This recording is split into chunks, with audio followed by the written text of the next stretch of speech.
Sean Diddy Combs pleaded not guilty on Tuesday to charges including sex trafficking and racketeering.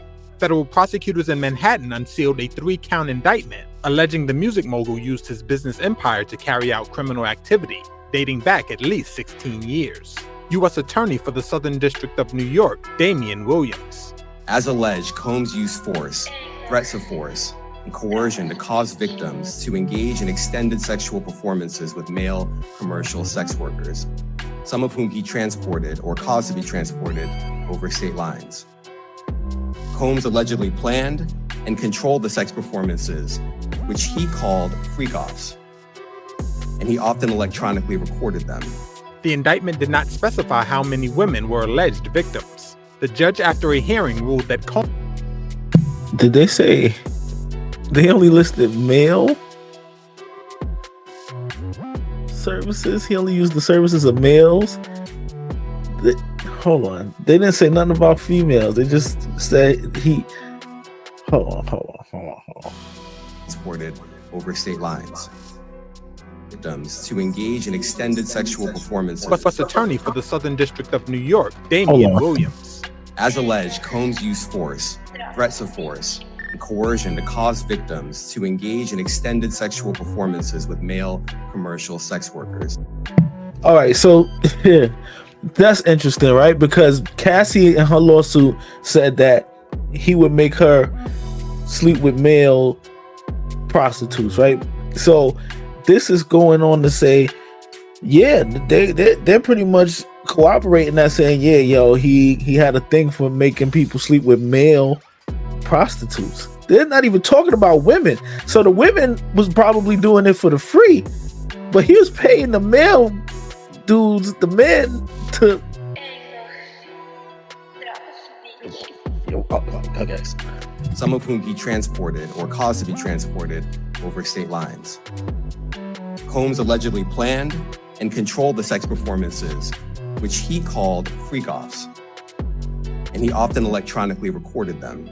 The indictment did not specify how many women were alleged victims. The judge, after a hearing, ruled that Combs, who was arrested on Monday, will remain in custody pending trial. Combs' lawyer, Mark Agnifilo. There's nothing that the government said in their presentation today that changes anyone's mind about anything. He's been looking forward to this day. He's been looking forward to clearing his name, and he's going to clear his name.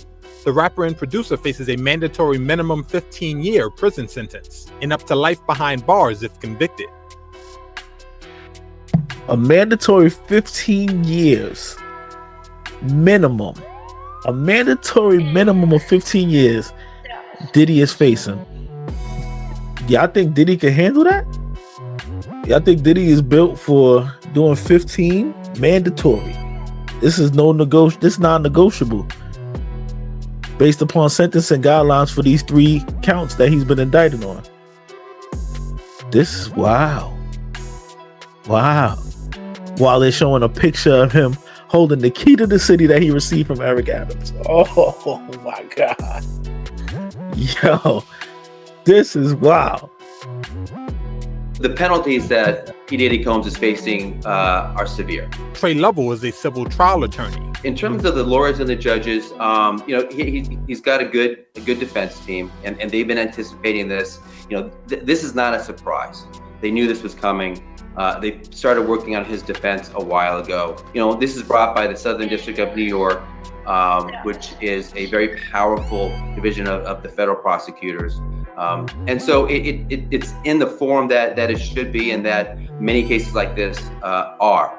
So I would anticipate a big fight. Combs, who founded Bad Boy Records and is credited with helping launch the careers of Mary J. Blige, Faith Evans, Notorious B.I.G., and Usher, has seen his reputation tarnished over the past year. Last November, his former girlfriend Cassandra Ventura, an R&B singer, accused him in a lawsuit of serial physical abuse, sexual slavery, and rape. She agreed to an undisclosed settlement one day after suing. Combs denied her allegations. Yeah. So this is crazy, because it's like, I didn't realize when all of this was going down that he is being charged for like the male performance right? I'm thinking like, all right, he's getting these charges for having the girls come in, flying girls out, paying girls every now and then to sleep with the homies. Nah, this is back to where Cassie's lawsuit, when she talked about how he would make her sleep with male prostitutes. So this was a thing for Diddy that ultimately is culminating in bringing him down, which means there's somebody who must be cooperating this story to the feds to say, yeah, he has definitely been using male prostitutes, right? Male performers. Let's say it for the PC, male performers, and that's his thing. So now Diddy was denied bail, which is a whole nother thing to see, like a billionaire not be able to buy his way out of prison or jail. The feds is a whole nother ball game. You got all that money and you can't do nothing to save yourself right now. The defense, his lawyers put together a bail package because they were prepared for this ever since the raid happened, a $50 million bond, right? The defense proposes, and look at this proposed package, a $50 million bond that be co-signed by Sean Combs, his mother, his sister, the mother of his oldest daughter, and his 3 adult sons. Secured by the equity in Mr. Combs' residence. They put his address up to West Star Island. The appraised value of that home is about $48 million. The home is unencumbered.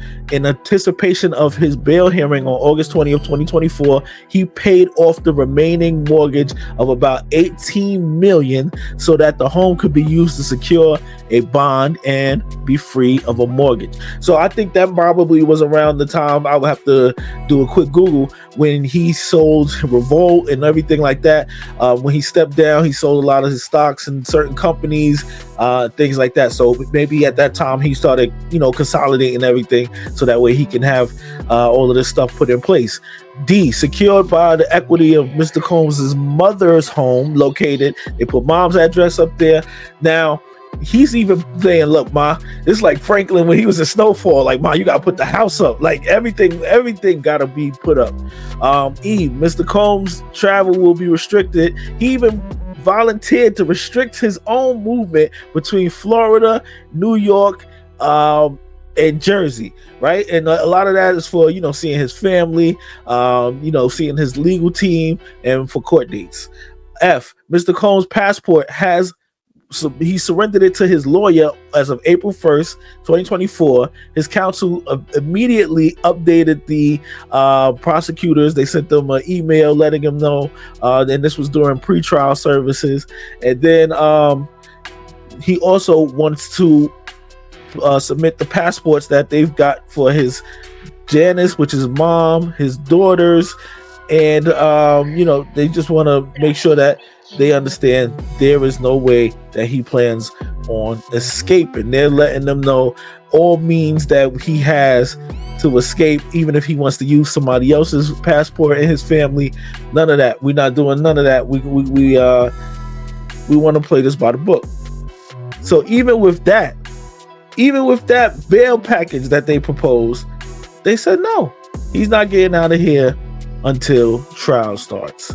So 3 counts: racketeering, conspiracy, sex trafficking by force, fraud or coercion, and transportation to engage in prostitution.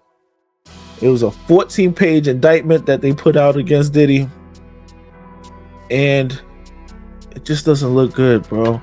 I don't know how he comes back from this. And there's this one guy who I follow, Ian Carroll.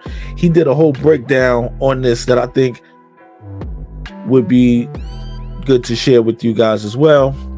And he really broke down a lot of what Sean Combs Diddy's looking at. Well, tonight they arrested P. Diddy. News just broke that they took him into custody in New York City. So I figured now's as good a time as any to shit all over Sean again and remind everyone just how horrible this man is. So if you haven't read the court documents and done any of the other research on this guy, this producer he worked with named Lil Rod brought this lawsuit against him.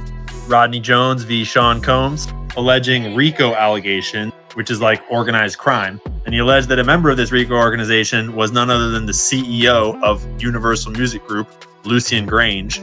Universal Music Group produced 1/3 of the top 100 songs last year, including Taylor Swift. Quote, while living and traveling with Mr. Combs, Mr. Jones discovered that Combs had hidden cameras in every room of his homes. Mr. Jones believed that Mr. Combs had recordings of defendants Lucian Charles Grange, Ethiopia Haber, as well as other celebrities, music label executives, politicians, and athletes. Upon information and belief, these individuals were recorded without their knowledge and consent, and as in the case with the homosexual sex tape of Stevie J that Mr. Combs provided to Mr. Jones, Mr. Combs possesses compromising footage of every person that has attended his freak-off parties and his house parties. Upon information and belief, due to this treasure trove of evidence he has in his possession, Mr. Combs believes that he is above the law and is untouchable. Well, the diddler just got touched. But don't worry, I'm not going to drop that spice and then not give you more details. So Diddy was big on recording all kinds of things, and he frequently took this guy's phone from him and recorded things at parties.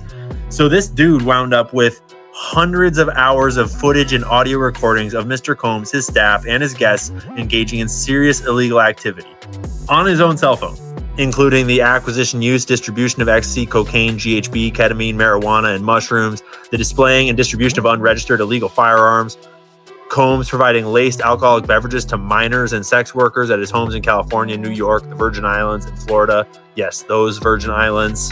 Diddy's brother, Christian, drugging and sexually assaulting a woman. Mr. Combs detailing how he planned to leverage his relationship with Bishop T.D. Jakes to soften the impact of his public image of Cassie Ventura's lawsuit, which is horrendous, and I'm not going to read from it. It's absolutely disgusting. This guy's a piece of shit. Actor Cuba Gooding Jr., yes, that actor, Cuba Gooding Jr., sexually harassing and assaulting Mr. Jones. Yes, here are photos of Cuba doing the things. Here's more photos of Cuba Gooding Jr. trying to fuck this guy. Quote, forcibly touching Mr. Jones, fondling Mr. Jones' leg, his upper inner thighs and his groin, the small of his back, near his buttocks and his shoulders. Jones rejected his advances, and Mr. Gooding Jr. did not stop until Mr. Jones forcibly pushed him away, following the screenshot. Homie witnessed a shooting where either Diddy or his brother shot a dude in the bathroom and then got the cops to just totally not prosecute, not investigate, say it was a drive. This whole shooting thing was interesting because that never came up in this indictment. This video he made was after Diddy was arrested, so he didn't get any look at the indictment. But this was from Little Rod's lawsuit, and yeah, it's interesting that this shooting hasn't come up. But you know, with things like this, they can add more charges at any time. You know, they use terms like parties known and unknown at this time. They use all that type of lingo to let you know that more charges can still be applied, possibly. They drove away. But what Diddy's scheme was all about was getting rappers to do gay stuff on camera, though they did not know it, so that he had blackmail on them so that he could kind of control them and thereby control the whole music industry that he had kind of helped create. And to be fair, maybe he saw some signs that maybe it would work, but apparently homie wasn't having it. Sorry, I'm just making jokes.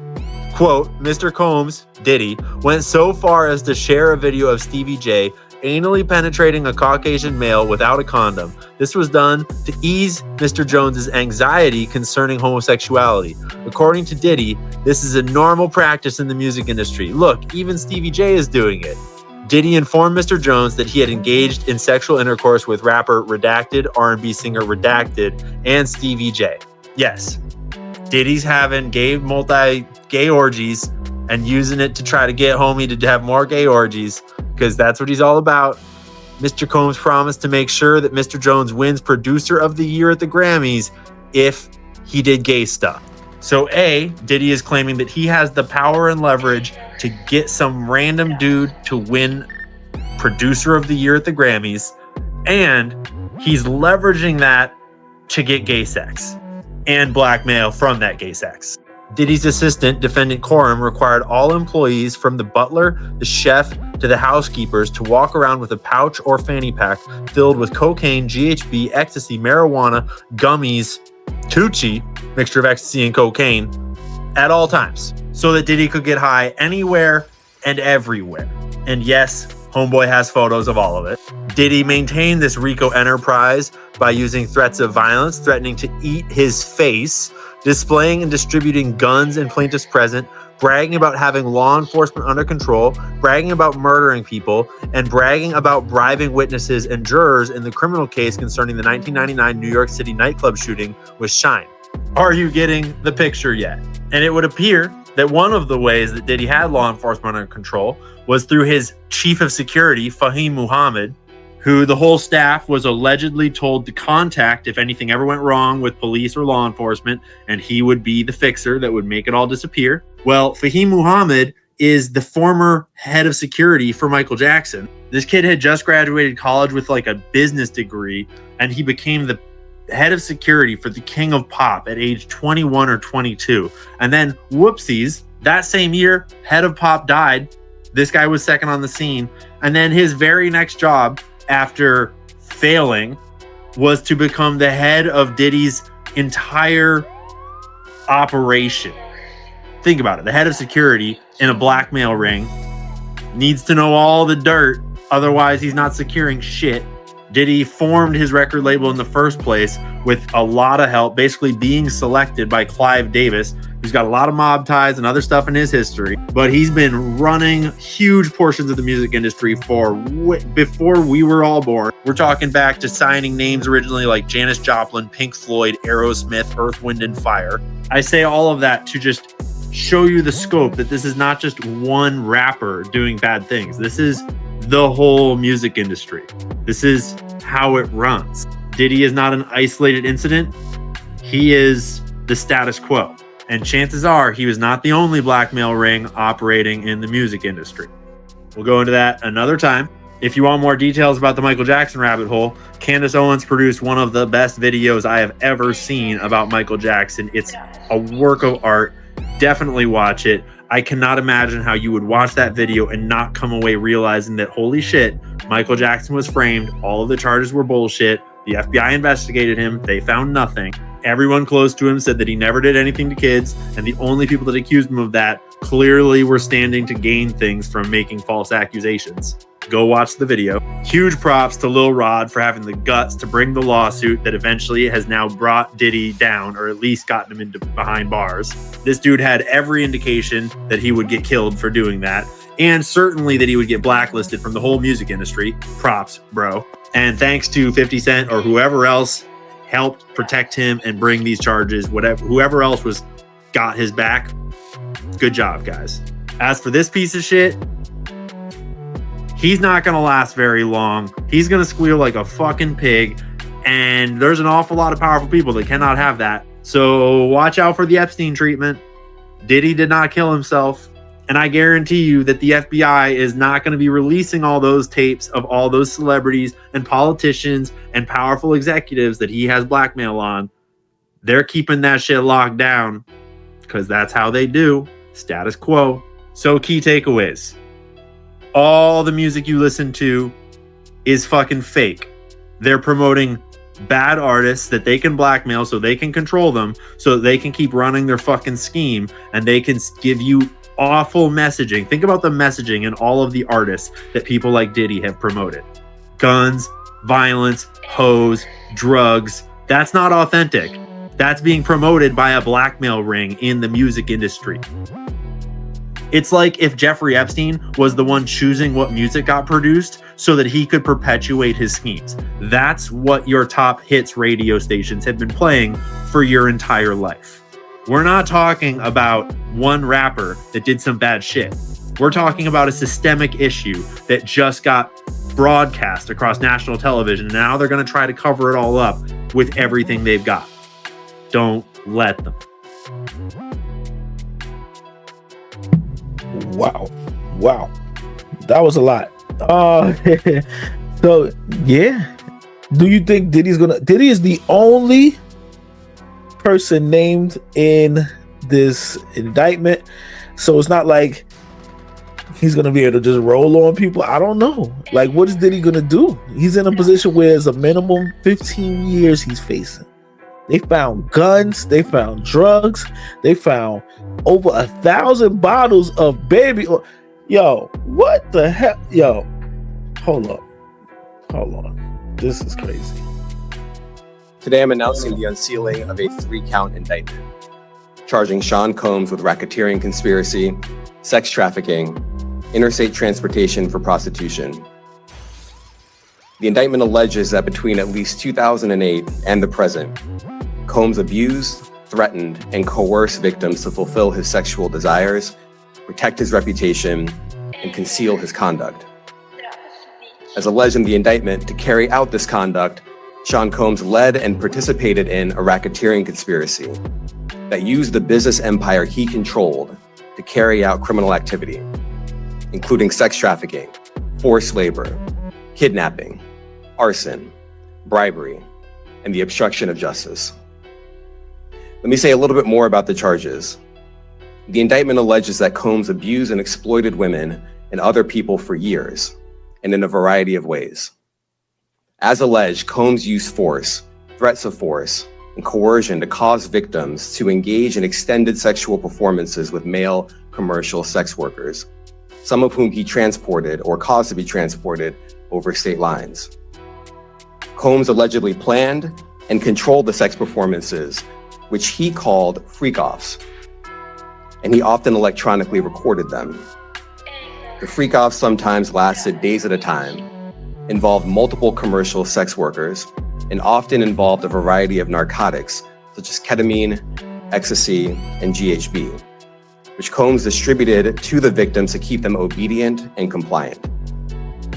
As alleged, when Combs didn't get his way, he was violent, and he subjected victims to physical, emotional, and verbal abuse so that they would participate in the freak-offs, and that Combs hit, kicked, threw objects at, and dragged victims, at times by their hair.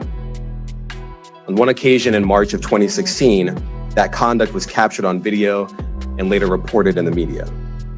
Specifically, Combs kicked, dragged, and threw a vase at a victim in a Los Angeles hotel when the victim was attempting to flee. As alleged, these assaults often resulted in injuries to the victims, which took days. And that's why they put that video out there, right? For anybody who thought, oh, why did this just randomly come out? Because they knew they needed to start tearing him down, his public persona, and tearing down his public image. So let's leak this video that we got, that we can't do nothing about. It's outside of the statute of limitation, so we can't necessarily do anything regarding this assault right here. But as soon as the public will see this, now his stature in the community and his stature in the public drops down significantly. Or weeks to heal. In addition to the violence, the indictment alleges that Combs threatened and coerced victims to get them to participate in the freak-offs. He used the embarrassing and sensitive recordings he made of the freak-offs as collateral against the victims. And the indictment alleges that he maintained control over the victims in several ways, including by giving them drugs, by giving and threatening to take away financial support or housing, by promising them career opportunities, by monitoring their whereabouts, and even by dictating their physical appearance. Because of all of this, the indictment alleges that the victims did not believe they could refuse Combs without risking their security or facing more abuse. The indictment also alleges other acts of violence undertaken by Combs and others, including violence against witnesses to his abuse, kidnapping, and arson. The indictment alleges that on more than one occasion, Combs carried or brandished firearms to intimidate and threaten victims and witnesses. Now, Combs did not do this all on his own. As I mentioned, Combs has been charged with RICO conspiracy. He used his business and employees of that business and other close associates to get his way. Those individuals allegedly included high-ranking supervisors in the business, personal assistants, security staff, and household staff. The indictment alleges that those individuals facilitated the freak-offs. They booked the hotel rooms and stocked them with the supplies, including drugs, baby oil, personal lubricant, extra linens, and lighting. When the hotel rooms got damaged, they helped clean it up. They arranged for victims and commercial sex workers to travel for the freak-offs, and they delivered large quantities of cash to Combs to pay for the commercial sex workers. The indictment also alleges that they helped Combs cover up his crimes. During the March 2016 incident at the LA hotel that I mentioned earlier, a member of the hotel security staff intervened, and Combs attempted to bribe the staff member with a stack of cash to make sure that what happened was kept quiet. And as the indictment alleges, in late 2023, after public allegations were made about Combs' crimes, he and others pressured witnesses and victims to stay silent, including by making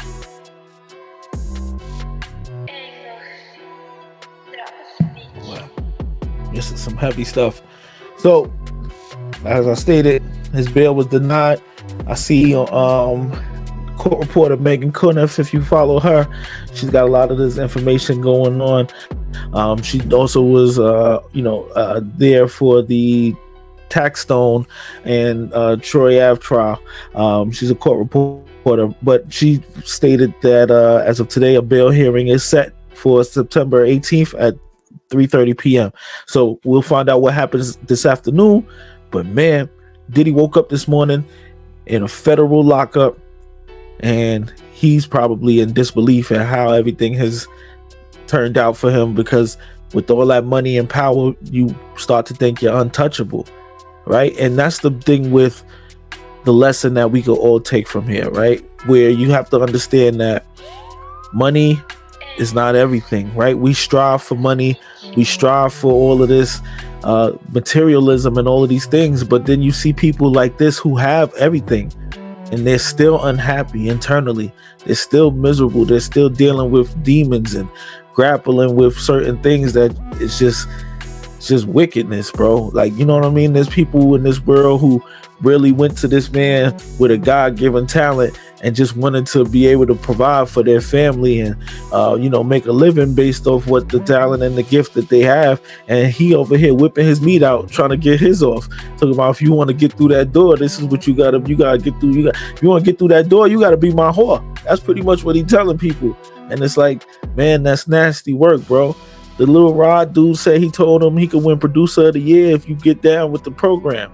Like, that's the type of individual that we dealing with. So yeah, as a black man, of course, you always want to have some type of sensitivity towards the situation and feel bad for him a little bit. But when you look at the things that he's done, like, he's been a gatekeeper. He's destroyed other black people's lives. So why should we have any any regard for his, or like, the only ones that you would even want to feel sorry for is probably his daughters, because everybody else, his sons are grown-ass men. They've reaped the benefits. His mother has reaped the benefits of all of this.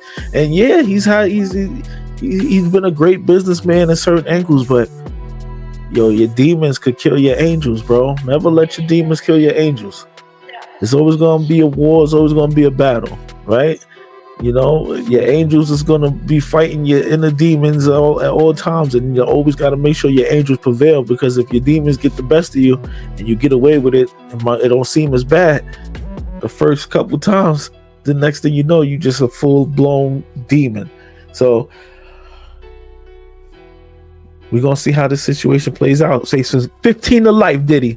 Who would have thought Diddy and Suge would be both in a cell 30 years later? Who would have thought? It's bandana, man. Food for thought. Y'all do the dishes. More to come. Until then, I'm going.